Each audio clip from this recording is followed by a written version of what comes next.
Movies always showed Viking shamans as old men with staffs, but the truth was completely different from that picture. The strongest sorcerer of the Viking world was a woman feared and needed the most. They called her a Völva, and her silent authority came from her bond with the gods. It also came from an economy built on people's deepest fears and expectations. Völvas were never chosen randomly or by simple chance.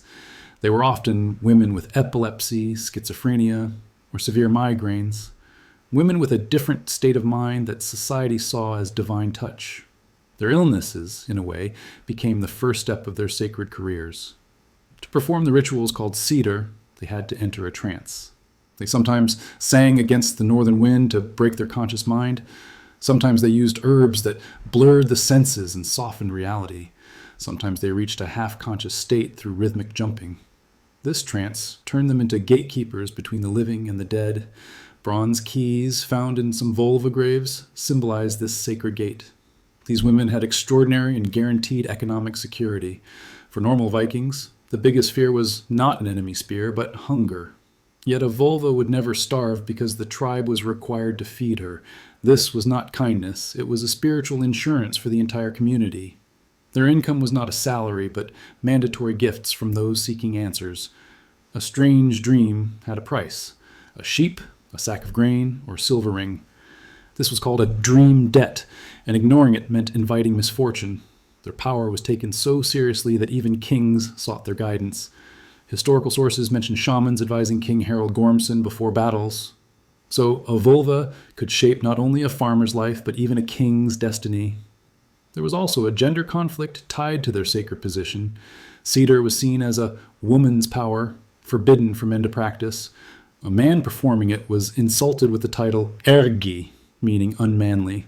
This made Völvas sacred, untouchable, and completely irreplaceable. They also had legal immunity and unique social privileges. They were exempt from taxes and protected from blood feuds entirely. They did not form ordinary families because their family was the tribe. When they died, all their tools and items were burned in a single ritual. Their philosophy was to bury their knowledge, not their accumulated wealth. The most important item they owned was the sacred staff, the seidstaffer.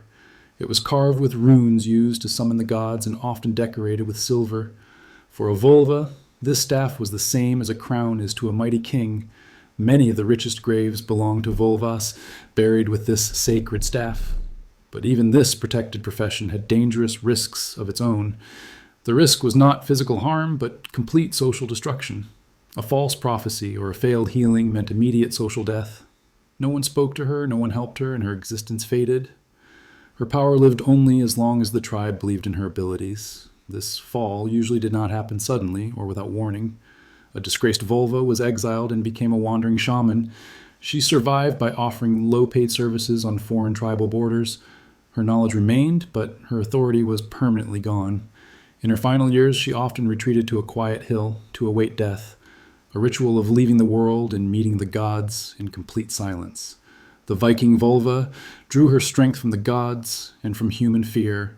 History recorded the names of warriors who ruled the battlefield, but the one who shaped their destiny was a woman sitting in the dark. As we trace the lives long lost to time, continue this journey by subscribing